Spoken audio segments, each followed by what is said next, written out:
The soldier. The soldier means होता है सैनिक। ये रूपर्ट ब्रूक के द्वारा लिखा गया, इनका राइटर हो गया रूपर्ट ब्रूक। तो रूपर्ट ब्रूक ये चैप्टर को लिखे हैं। रूपर्ट ब्रूक हैं जो इस चैप्टर में खुद सैनिक हैं। तो सैनिकों को मतलब मोटिवेशनल करने के लिए, मतलब उत्साह बढ़ाने के लिए चैप्टर को लिखे हैं, ये पोएम को लिखे हैं। तो आइए इनके बारे में जानते हैं, रूपर्ट ब्रूक जी के बारे में। Rupert Brooke was born in 1887। उनका जन्म 1887 में हुआ था।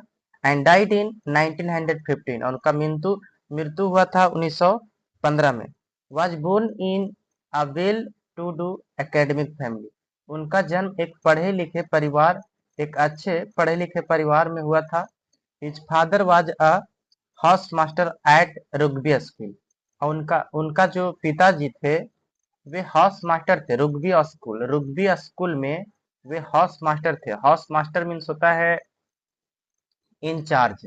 जो उनका पिताजी थे, रूपर्ट ब्रूक जी का जो पिताजी थे, वे हाउस मास्टर थे रुग्बी स्कूल में। वे इंचार्ज थे। Where Rupert was educated before going to King's College Cambridge. King's College Cambridge जाने के पहले रूपर्ट ब्रूक वाज एडुकेटेड, मतलब कि रुग्बी ही स्कूल में वो पढ़ाई किए थे। तब उसके मतलब यहाँ पढ़ाई खत्म होने के बाद वो किंग्स कॉलेज कैम्ब्रिज कॉलेज में वो कैम्ब्रिज कॉलेज में गए थे। और वही एक डब्ल्यू बी इट्स जो एक राइटर हैं, जो the famous poet describe him, जो उनके बारे में डिस्क्राइब करते हैं। महत्वपूर्ण पोएट, जो अच्छे जाने माने एक राइटर हैं जो डिस्क्राइब उनके बारे में डिस्क्राइब करते हैं। The handsomest young man in England. वो जो डब्ल्यू रूपर्ट ब्रूक हैं, वो इंग्लैंड में सबसे जवान और बहुत ही खूबसूरत व्यक्ति है, मतलब वो आदमी रूपर्ट जी ब्रूक के बारे में मतलब ये प्रशंसा करते हैं डब्ल्यू बी एट्स। उनको बोलते हैं कि जो इंग्लैंड में जो सबसे मतलब स्मार्ट मीन्स हैंडमोस्ट, मतलब सबसे खूबसूरत, मतलब वो व्यक्ति हैं जो रूपर्ट ब्रूक जी हैं। ही एज्यूम्ड अ सिंबॉलिक रोल। उन्होंने वे मतलब एक धारणा, एक सिंबॉलिक सांकेतिक तौर पे रोल, एक नियम को पालन करते हैं। दैट जो eventually turned into the myth of young and beautiful Helen।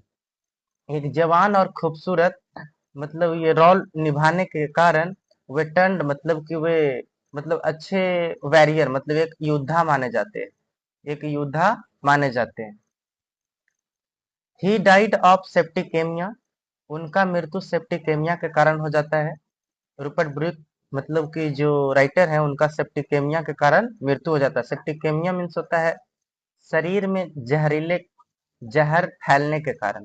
Septic मतलब जहरीला चीज फैलने के कारण, मतलब कोई स्नेक वगैरह कटिंग वटिंग काट ले तो इसके वजह से मतलब जहरीला शरीर में फैलने लगता है, तो इसकी वजह से मतलब इनको मृत्यु हो जाता है। ऑन अप्रैल 23, ये 23 अप्रैल 1950 1915 में इनका मृत्यु हो जाता है। Of the island of लेमनस।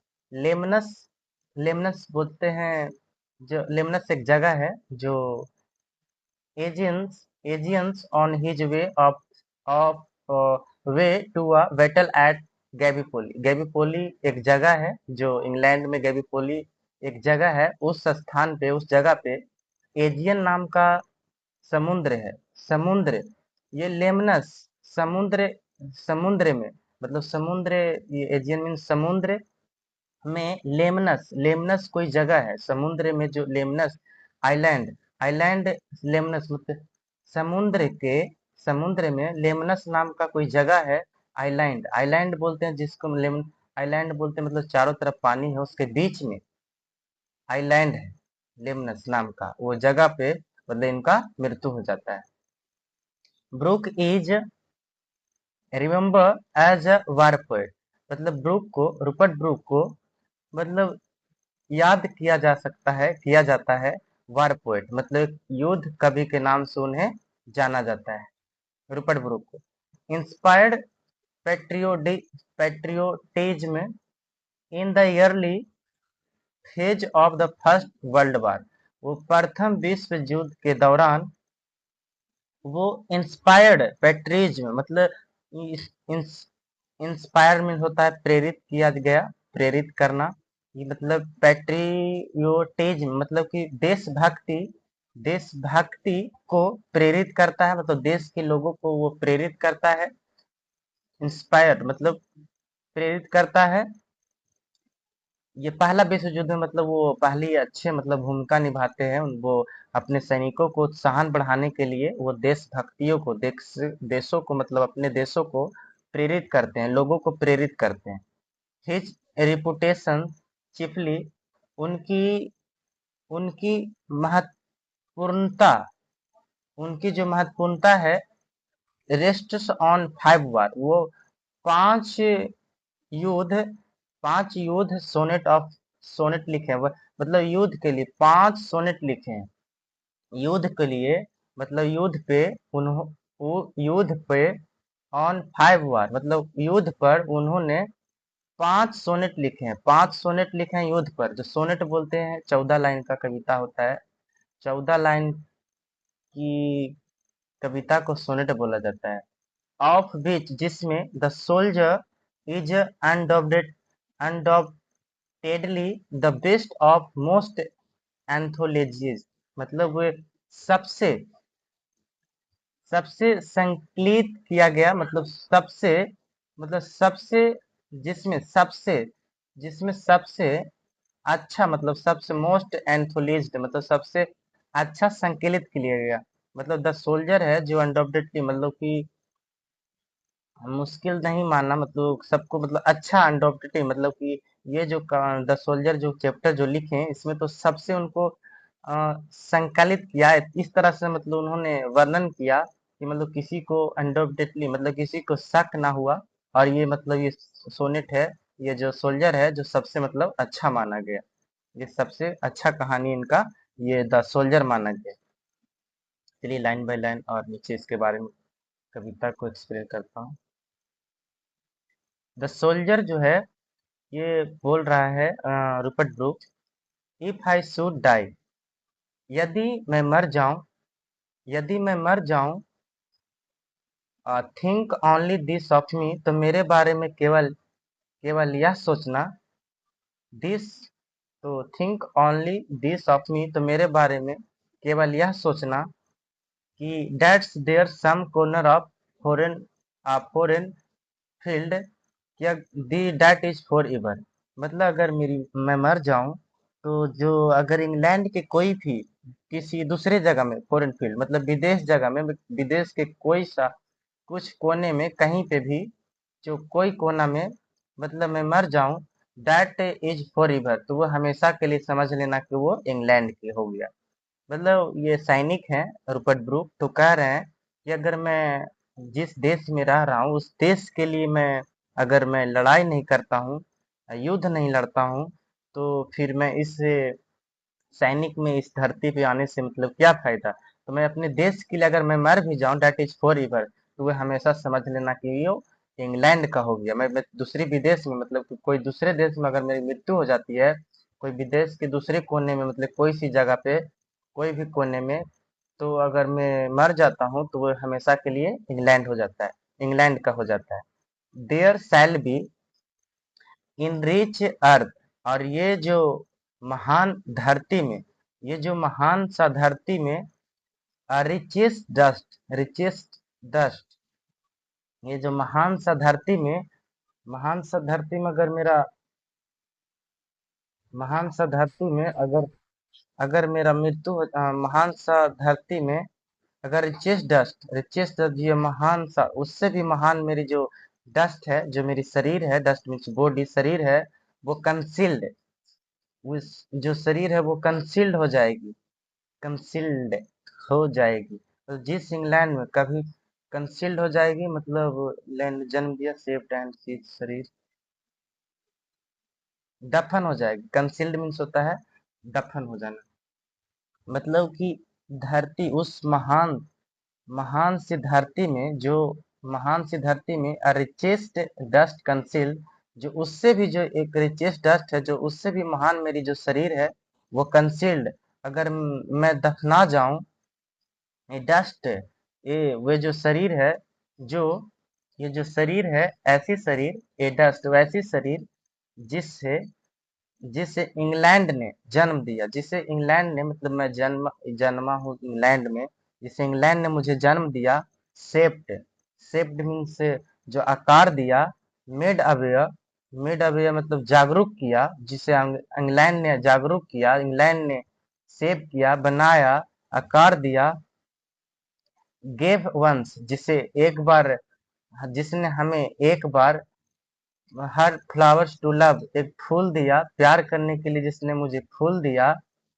Her way of Rome, जिसे उसने जिसने इंग्लैंड ने कभी फूल दिया।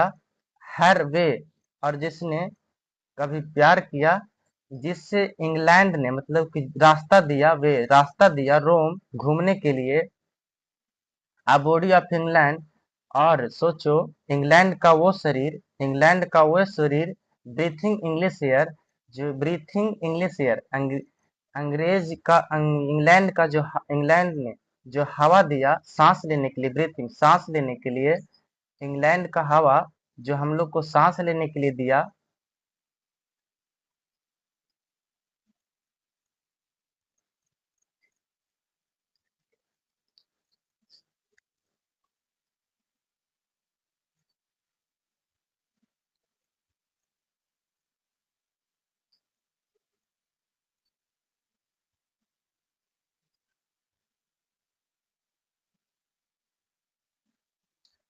Vast by the rivers, blessed by suns of home. Vast, vast by rivers, जो इंग्लैंड के द्वारा, इंग्लैंड को बाय द रिवर्स, इंग्लैंड के नदियों के द्वारा धोया गया, धोया गया। Blessed by the suns of home, England की उस धरती, उस घर का सन के द्वारा, सूर्य के द्वारा जो हमें आशीर्वाद दिया गया। ये इंग्लैंड में जो रहकर जो इस तरह से बातें बोल रहे हैं, मतलब कि इंग्लैंड के नदियों के द्वारा मतलब धोया गया, इंग्लैंड का घरों के द्वारा, जो इंग्लैंड के द्वारा, होम घर इंग्लैंड के लिए यूज किया है। तो ये जो इंग्लैंड की जो सूर्य के द्वारा जो मुझे कभी प्यार दिया गया, आशीर्वाद दिया गया। एंड थिंक, और जरा सोचो, और सोचो, दिस हर्ट, ये जो दिल, ऑल एविल सेड अवे, ये जो दिल, ऑल एविल सेड अवे, मतलब कह रहा है, और सोचो यह जो दिल, ऑल सेड अवे, सभी धुल जाएगी, सेड अवे मीन्स धुल जाएगी। अगर मैं मर जाता हूँ, अगर इंग्लैंड की मैं कोई युद्ध के कारण मैं किसी विदेश जगह पे मैं मर जाता हूँ, तो एविल सेड अवे, तो वे सभी क्या हो जाएगी, धुल जाएगी, धुल जाएगी सारे। पल्स से मतलब कंपन, वैसा कंपन, वैसी धड़कन इन द इंटरनल माइंड, और जो इंटरनल माइंड, जो ये जो इंटरनल माइंड, जो सदा के लिए, इंटरनल माइंड जो सदा के लिए, जो मेरे दिमाग में, जो मन में, वो ने नो लेस, जो कभी खत्म ना होगी। गिव्स, जो मतलब हम इंग्लैंड के बारे में इतना बातें हम सोच रहे हैं, अगर मेरी मृत्यु हो जाती तो हमेशा के लिए वो खत्म हो जाएगी, धुल जाएगी। Give some ever back the thought of England, जो इंग्लैंड के द्वारा दिया गया जो सोच है, इंग्लैंड के द्वारा दिया गया जो सोच है, जो सारे पीछे वाले बातें जो हम लोग सोचते हैं, सोच रहे हैं, वो सारे क्या हो जाएगी, धुल जाएगी, खत्म हो जाएगी। हर साइट, हर साइट मीन्स होता है दृश्य, साइट मीन्स दृश्य, उस दृश्य, और सोचो यहाँ के मतलब हर साइट, यहाँ के सारे, एंड हर साइट मतलब ये दृश्य, वह दृश्य, यह जो सारे दृश्य हैं, और साउंड जो आवाज है, यहाँ के जो ये हर दृश्य, उसके जो सोच है और जो आवाज है, ड्रीम्स हैप्पी एज हर डे, उस उनकी दिन, हर डे, उनकी दिन, एज की तरह, एज की तरह, ड्रीम्स हैप्पी मतलब वे खुशहाली सपने, वो जो खुशहाली सपने हैं, जो एंड जो आवाज है, जो दृश्य है, जो इंग्लैंड का जो उस दिन के जो सपने थे, जो मेरी खुशहाली का जो सपना था कि मैं ये करूंगा इंग्लैंड के लिए, मैं इंग्लैंड में ये ऐसा करूंगा। मैं कुछ भी जो इंग्लैंड के लिए मैं जो सोचा था, जो मेरी सपना है, वो सब जो आवाज है, जो दृश्य है, एंड लाफ्टर लाफ्टर, और जो हंसी दिया, जो ये इंग्लैंड ने जो हंसी दिया है, अ लर्न्ट ऑफ फ्रेंड, जो और मैं इंग्लैंड के दोस्तों के द्वारा जो मैं सीखा है, इंग्लैंड के दोस्तों के द्वारा जो साथ जो मैं सीखा हूँ, एंड जेंटलेनेंस जेंटलेंस, मतलब कि और मानवता इन हार्ट ऑफ पीस, वे जो मानवता है, वो वो भी मानवता, जो मानवता भी है, वो इन हार्ट ऑफ पीस, वे जो मेरी दिल में, जो मेरे धड़कन में जो शांत हो जाएगी, वो पीस जो शांत हो जाएगी, जो मेरी जो मानवता है, जो दिल में मेरी जो सोच है, वो जो जितनी भी बातें हैं जो फ्रेंड के द्वारा सिखाया गया, जो मेरी हंसी थी, वो सारी क्या हो जाएगी, खत्म हो जाएगी, अगर मैं खत्म हो जाता हूँ इंग्लैंड के लिए।